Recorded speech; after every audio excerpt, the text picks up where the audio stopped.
Kendaraan kecil ini bukan yang biasa-biasa saja. Yang tidak mengkonsumsi gas dan tidak mengkonsumsi listrik. Tetapi berjalan dengan kaki. Mengerem dengan tumit kaki. Hanya perlu menuangkan bensin di kaki, itu sudah cukup untuk berlari sepanjang hari. Makin banyak orang di kendaraan ini, makin cepatnya bergerak. Kendaraan ini bagus dalam segala hal, tapi sedikit lelah untuk kaki. Jam kerjanya setiap hari tergantung pada cuaca. Saat ada sinar matahari, jam alarm akan mengumpulkan sinar cahaya.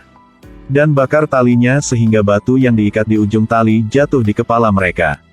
Cara ini membuat mereka cepat bangun dan tetap terjaga. Ini adalah panggilan bangun yang efektif. Setelah bangun, mandi dengan belalai gajah. Lalu gunakan buaya untuk mencukur. Kualitas hidup orang-orang zaman dahulu memang luar biasa. Sang istri mengeluarkan panci batu besar. Lalu masukkannya telur dinosaurus yang lezat dan bergizi. Fred adalah penjinak dinosaurus profesional yang berspesialisasi dalam ekskavator. Perusahaannya sangat manusiawi. Mereka diberi makan siang dengan paha dinosaurus utuh, harus makan semuanya untuk bisa pulang. Dengan makan malam, mereka diberi makan sepotong iga besar. Jam kerja mereka dari jam 9 pagi sampai jam 9 malam, 6 hari seminggu. Saat jam kerja selesai, burung ini akan berteriak sampai tenggorokannya sakit. Pergi bekerja hanya untuk mencoba. Tentu saja dia akan bergegas pulang seketika waktu kerja selesai. Fred meluncur ke bawah dengan ekor dinosaurus. Lalu duduk di kendaraan yang bergerak dengan kaki. Dia mempercepat hingga 200 tenaga kuda dan dengan cepat melewati gerbang utama. Dia mengeluarkan kartu stafnya dan memberikannya kepada keamanan. Itu adalah akhir dari hari kerja. Setelah bekerja, dia pergi ke ruang betting untuk bersenang-senang. Pertama, biarkan katak bernafas ke tangan untuk meningkatkan gesekan. Kemudian, pegang bola dengan kuat dengan kedua tangan. Angkat pantat. Angkat jari kaki, ambil langkah kecil. Begitulah cara melempar bola dengan benar, tegas dan kuat. Begitu sampai di rumah. Istrinya Wilma melaporkan bahwa pipa air tersumbat. Fred segera bangkit setelah mendengarkannya. Dia berlari ke dapur dan menarik tirai untuk melihat. Ya Tuhan! Hanya sekilas, dia tahu bahwa babi ini memiliki masalah perut. Fred tidak banyak bicara tapi masukkan tangannya ke tenggorokannya dan meraba-raba. Dia mencari sebentar lalu menemukan rintangannya. Ternyata itu kaki ayam. Setelah itu, dia bahkan memaksanya untuk melepaskan arlojinya yang terjatuh di dalam. Wilma belum berakhir. Dia bertanya di mana uang di rumah sekarang. Melihat istrinya sebutkan uang. Fred harus mengatakan yang sebenarnya. Kakak baiknya, Barry, akan mengadopsi seorang anak, jadi dia meminjamkan uang kepadanya. Ketika Wilma mendengar itu, dia tidak hanya tidak marah, tetapi juga memujinya karena bersifat baik. Keesokan harinya mereka duduk di kendaraan kaki ke rumah sakit kesejahteraan. Setelah menunggu beberapa jam, kepala rumah sakit menggendong seorang bayi keluar. Barry dan istrinya bergegas untuk melihat. Ya Tuhan! Semuanya tercengang. Mengapa seekor simpanse? Kami nggak bisa membesarkannya. Maaf, aku salah. Ini adalah anak-anak kakek nenek di sebelah. Ini anakmu. Pasangan itu sangat senang dengan anak itu. Dia sudah punya nama, kan? Bam Bam. Nama lengkapnya apa? Bam Bam Bam. Nak kecil, datang ke sini, mari kami lihat. Bam Bam. Suatu hari, perusahaan mengadakan kontes promosi jabatan. Bos mengumumkan, siapa yang memenangkan posisi pertama akan dipromosikan menjadi manajer pabrik. Bahkan simpanse pun senang mendengar berita itu. Setelah mendengarkan, paha dinosaurus di tangannya tidak lagi berarti bagi Fred. Dalam benaknya, hanya ada bayangan dirinya yang mendaki ke puncak hidupnya. Apakah Anda tahu apa yang mereka lakukan? Ini adalah ujian orang zaman dahulu. Sebelum ujian, mereka harus mengasah pena agar menghemat energi saat mengukir batu. Ketika pengawas mulai membalikkan jam pasir, para kandidat harus segera melihat soal ujian yang terukir di batu. Fred bingung. Dia tidak tahu harus berbuat apa. Dia lihat orang lain yang sibuk memahat jawabannya di batu. Bahkan simpanse pun memahat tanpa henti. Ketika pria di sebelahnya melihat ujiannya, dia bahkan menutupinya dengan tangannya. Dia sangat marah.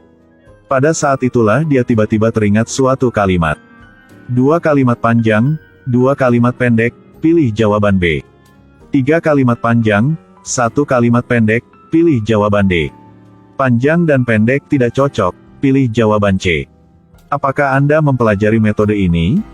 Ketika waktu ujian hampir berakhir, Fred bekerja sangat keras sehingga dia berkeringat deras. Tapi dia tidak hati-hati membuat lubang di soal ujian. Jadi dia harus segera masukkan sedikit bubuk batu di atasnya dan kemudian merekatkannya. Barry telah menyelesaikan ujian. Pengawas mengumumkan kontes berakhir. Sudahlah, dia tidak lagi peduli metode apapun, yang pahat saja semua jawabannya dulu. Barry bermaksud membantunya memberikan kertas ujian kepada pengawas. Tetapi ketika dia melihat bahwa Fred menulis lebih banyak kata daripadanya, jadi dia menukar ujiannya dengan Fred dan mengembalikannya kepada pengawas. Segera hasilnya tersedia. Fred tahu dia tidak punya kesempatan untuk menang, jadi dia hendak pergi dulu. Tapi plot twistnya cepat datang. Dia naik ke posisi manajer umum dengan peringkat pertama. Dia sangat senang seolah-olah Newton dapat hidup kembali. Senjata kecil telah diubah menjadi meriam besar. Fred memakai pakaian bergaris dan dasi. Sang bos baru menunjukkan kekuatannya. Pertama, dia memecat Barry yang peringkat terakhir. Dia bilang dia orang kelas atas sekarang. Mobil tuanya agak membuatnya lelah kaki, jadi dia harus menggantinya dengan Ferrari tua ini. Setiap kali dia menarik uang, dia menarik sepenuh tas. Siapapun yang melihatnya pasti terkejut. Rumahnya juga secara bertahap dibangun menjadi tinggi. Dia adalah manajer umum. Oleh karena itu, semua peralatan rumah tangga di rumah diganti dengan yang baru. Bahkan belalai gajah yang digunakan untuk mandi juga didekorasi ulang. Mesin pemotong rumput harus sepenuhnya otomatis. Dia bahkan tidak menyimpan babi yang telah bekerja untuk mereka secara gratis selama 30 tahun. Tapi ganti yang baru yang lebih produktif. Sementara itu, Barry sangat menyedihkan. Sangat sulit baginya untuk mencari pekerjaan sebagai penguji kendaraan. Tak disangka, meski dia mengerem hingga memicu api di bagian tumit, mobil tetap tak berhenti. Kehidupan mereka semakin sulit. Setelah sembuh, Barry pergi bekerja sebagai pelayan. Fred tidak sengaja bertemu dengannya lagi dan langsung mengejeknya. Ini membuatnya marah. Dia menarik taplak meja dan pergi. Tiba-tiba Barry tidak sengaja melihat berita bahwa semua karyawan di pabrik diberhentikan kerja. Namun, Fred tidak tahu apa-apa. Pada saat ini, bos besar menarik sebuah truk dokumen, yang semuanya merupakan pembatalan kontrak. Dia bahkan tidak melihatnya dan menandatangani semuanya. Barry sangat kecewa padanya. Dia segera berbalik dan menamparnya. Sampai-sampai Fred melihat dinosaurus terbang di sekitar kepalanya. Kemudian keluarga mereka berkemas dan pergi pada malam hari. Tapi Fred masih tidak menyesal, membuat Wilma sangat tidak sabar. Dia memecahkan lampu malam dan kemudian TV batu 80 inci. Begitu dia selesai berbicara, dia langsung memecahkannya. Mangkuk, piring, pot, cangkir, dia melemparkannya kemana-mana. Akhirnya, dia menggendong putri serta hewan peliharaannya ke dalam mobil. Aku tidak akan melayanimu lagi. Fred membuka brankas dan menemukan dokumen. Seperti yang diharapkan, dia ditipu oleh bosnya. Mereka memperlakukanku seperti sang bodoh. Bukankah kamu benar-benar sang bodoh? Berita tentang bos yang tidak bermoral yang memecat semua karyawan ke puncak pencarian.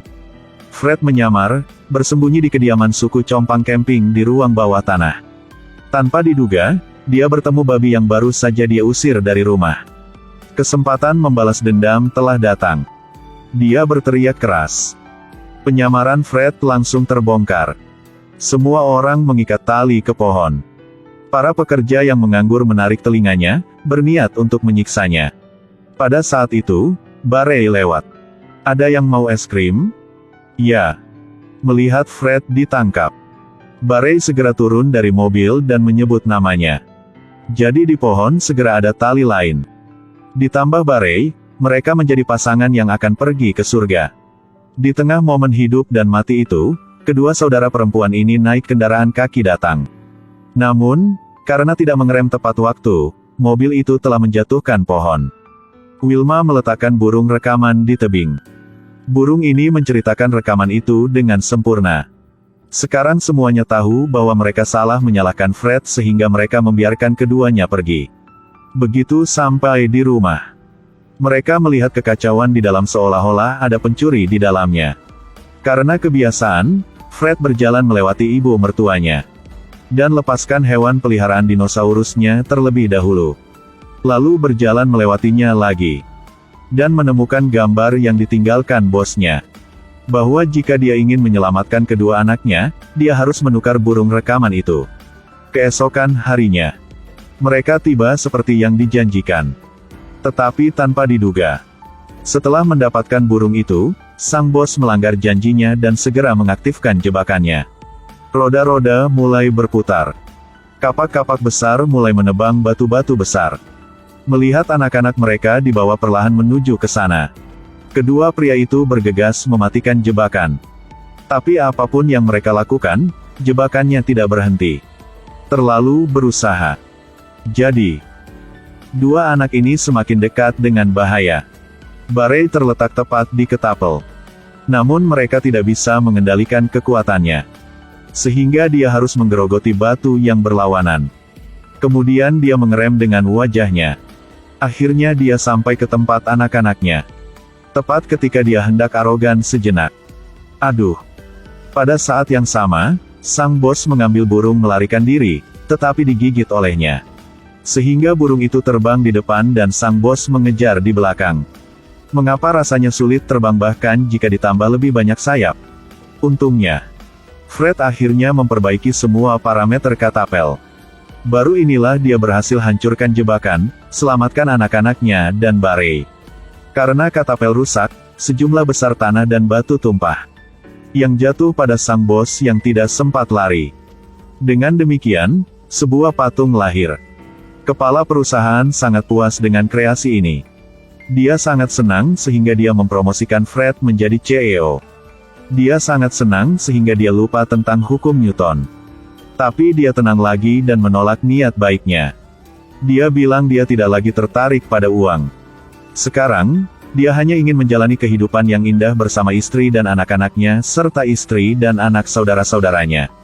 Aduh bukan, hanya dengan saudara-saudara yang baiknya. Ini adalah film adaptasi dari film animasi dengan judul yang sama. Film lucu yang membuat penonton tertawa tanpa henti. Tingkah laku berbagai hewan juga terlihat jelas dalam film ini. Misalnya, menggunakan belalai gajah sebagai pancuran.